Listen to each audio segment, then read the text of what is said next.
দিল্লীৰ আমাৰ আৱাসিক কলনীটোত যে মই পিককৰ ভিডিঅ'বিলাক যে দেখুৱাই থাকোঁ, এয়া আজি এই পিককবিলাক কোন ফালৰ পৰা আহে সেয়া দেখুৱাবলৈ ওলাইছোঁ।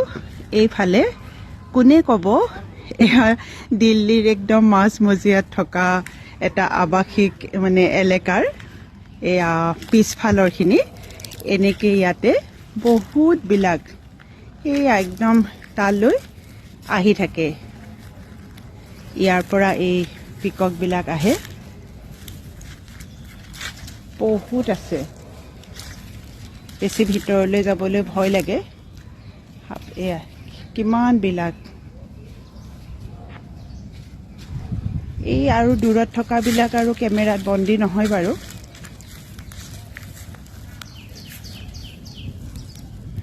শব্দ শুনিছে, এতিয়া ভিতৰলৈ গুচি গ'ল।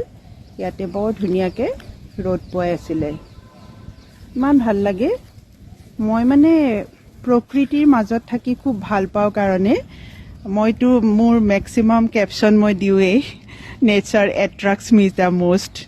আৰু সেইটো সঁচা কথা, মোক নেচাৰৰ নিচিনাকৈ একো বস্তুৱে মোক ইমান এট্ৰেক্ট কৰিব নোৱাৰে। আৰু তাতেই একদম চকুৰ আগতে এনেকৈ দেখি থাকিলেতো কিমান ভাল লাগে। বৰ ধুনীয়াকৈ ৰ'দ পোৱাবলৈ আহে। এইয়া দূৰত নীলা নীলা নীলা অলপ ওলাই আছে, এতিয়া আঁতৰি গ'ল আৰু বহুতকেইটা আছিলে।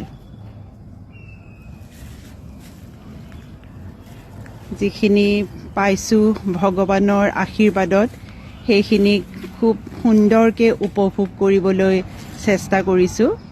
কিমান সেউজীয়া,